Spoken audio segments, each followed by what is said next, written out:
सभी मित्रों को नमस्कार। मित्रों, हम लोग एंटीबायोटिक सीरीज में आपका एक बार फिर से स्वागत है। आपके आमेर का राजवंश हम शुरू कर चुके हैं और पिछला एंटीबायोटिक मैंने आपको दिया था किस प्रकार से आमेर में कछुआ वंश की स्थापना होती है। नरवर के जंगल मध्य प्रदेश के रहने वाले तेजकरण, जिनका मूल नाम आपके तेजकरण था और परिवर्तित नाम दूले राय था, क्योंकि अत्यधिक गोरे थे, धोले थे, इसलिए दूले राय कहा।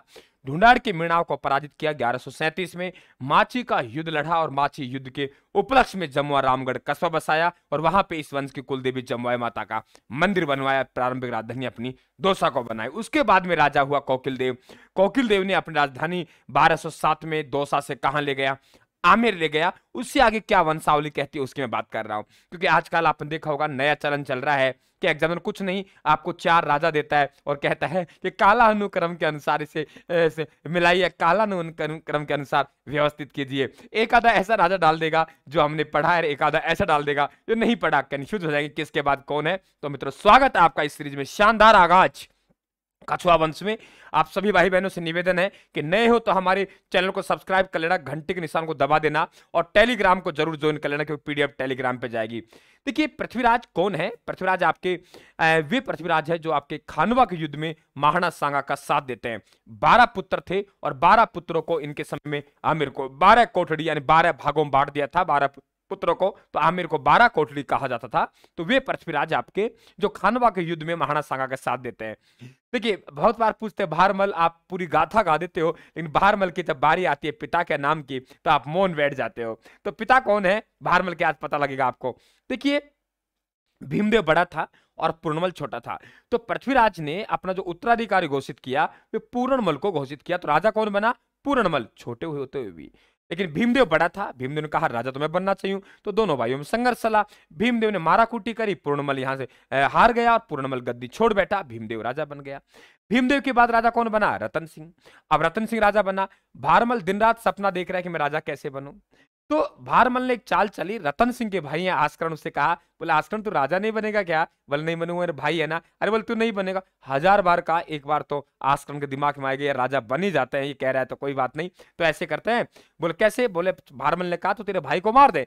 तो मीठी गोली देके भारमल ने आस्करण से उसके भाई रतन सिंह को मरवा दिया और फिर आरोप लगा दिया आस्करण पर। पूरा इतिहास समझाऊंगा। आरोप लगा दिया आस्करण पर, ये तो देशद्रोही है, राजद्रोही है, पिता भाई की हत्या कर दी, राजा की हत्या कर दी। इसे भगा दिया आस्करण को और खुद गद्दी पर बैठ गया। इतना चतुर आदमी था भारमल। आपको मैं पढ़ाऊंगा तब, आगे वंशावली पढ़ाऊंगा तब, डिटेल से इतिहास पढ़ाऊंगा तब। बात करते हैं हम लोग भगवंत दास।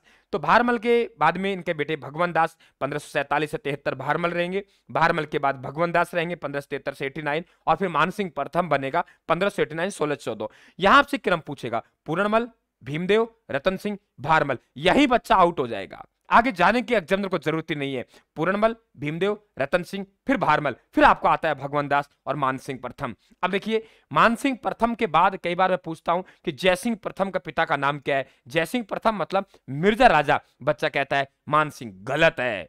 मानसिंह का बेटा जगत सिंह और जगत सिंह का बेटा हुआ करता था, उनका नाम क्या था आप लोगों के? महासिंह। तो मानसिंह के ये पड़पोता है। जगत सिंह के आपके मानसिंह का बेटा जगत सिंह, जगत सिंह का बेटा एक महासिंह होगा और महासिंह का बेटा जयसिंह प्रथम। तो जगत सिंह का ये पौत्र है, मानसिंह का पड़पोत्र, ध्यान रखना आप लोग।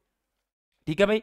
तो आपके लेकिन मानसिंह के बाद 7 साल के लिए भाव खाने के लिए कोई आएगा। 1614 में मानसिंह की मृत्यु हुई तो 7 साल के लिए भाव खाने के लिए कोई आएगा। 1614 से 1621 राजा कौन है? भाव सिंह।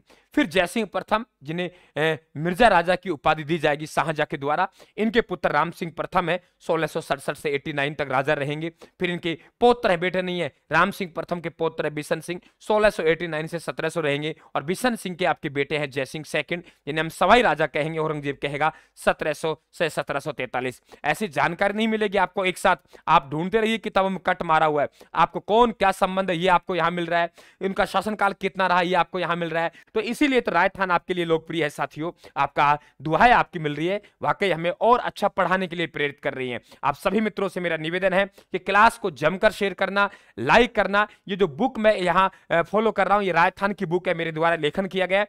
ये बुक आपका पूरा पूरा यहाँ चल रहा है। बुक कैसे मंगवानी है आपको डिस्क्रिप्शन बॉक्स में लिंक दे रखा है। जयसिंह द्वितीय, जयसिंह द्वितीय के 2 बेटे राजा बनेंगे। आपको पता है राजमहल और बगरू का युद्ध याद आ रहा होगा। तो ये ईश्वरी सिंह राजा बना 1743-1750 और ये सरगासूली ईसर लाट से आपके मराठों के दबाव में आके आत्महत्या कर लेता है। बताऊंगा क्यों कर लेता है। और इसके बाद सवाई माधो सिंह प्रथम, ये सवाई माधो सिंह प्रथम वही हैं जो सवाई माधोपुर कस्बा बसाएंगे, तो 1750 से 1768। अब सवाई माधो सिंह प्रथम के दो बेटे राजा बनेंगे, पृथ्वीराज द्वितीय पहले बनेगा और प्रताप सिंह बाद में बनेगा। अब बच्चा क्या सोचेगा कि माधो सिंह बाद में पृथ्वी सिंह बना, पृथ्वी सिंह के बाद प्रताप सिंह बना, इसलिए प्रताप सिंह का बेटा पृथ्वी सिंह का बेटा प्रताप सिंह, नहीं, दोनों भाई हैं। तो सवाई माधो सिंह प्रथम 1750 1768, पृथ्वीराज सिंह द्वितीय 1768 1778, प्रताप सिंह आपके बात करें 1778 से 1803। अब पृथ्वीराज सिंह द्वितीय के कौन हुए? जगत सिंह द्वितीय 1803 से 1818, घिगोली का युद्ध वाला। फिर जयसिंह तृतीय, आज देखो आपको जयसिंह मिल गए, मिर्जरा जयसिंह मिल गया फर्स्ट, जयसिंह आपको मिल गया जयसिंह सेकंड, और जयसिंह कितने हुए? 3, 1818 से 1835 तक आपका जयसिंह रहा है। फिर राम सिंह द्वितीय रहा है आप लोगों के, ये 1857 क्रांति वाला, 1835 से 1880 इनका शासनकाल रहा है। इनके रहे दत्तक पुत्र माधो सिंह द्वितीय, वे जो सबसे बड़े चांदी के जलपात्र आपने पढ़े होंगे, इन्हीं के समय के हैं। तो इनके बाद माधो सिंह द्वितीय रहा है 1818 आपके 1920, और फिर दत्तक पुत्र है इनके, दत्तक पुत्र है मान सिंह द्वितीय, ये 1922 से आपके 1949 तक राजा रहे, क्योंकि 1949 में जयपुर का क्या हो गया? विलय हो गया। हालांकि ये 1956 तक आपके राज प्रमुख रहेंगे। तो पूरी कहानी क्लियर हुई। तो आपके कोई दिक्कत, कोई समस्या, टेलीग्राम को ज्वाइन कर लेना, पीडीएफ डाल रहा हूं मैं अभी। ये बुक है राजस्थान का इतिहास, पढ़िए, शानदार, जो पूरी डिटेल में पढ़ा रहा हूं, ये बुक से बनाए गए नोट्स हैं, ये ध्यान रखना आप लोग। एंटीबायोटिक यहीं चल रही है, तो बिल्कुल आप गदगद हो जाएंगे इतिहास पढ़ने के बाद बुक को, तो बिल्कुल आप जरूर मंगवाइए। और मैं कह रहा हूं नौकरी लग जाए तो भी एक बार इस बुक को जरूर पढ़ना। राम राम साहब, धन्यवाद, थैंक यू।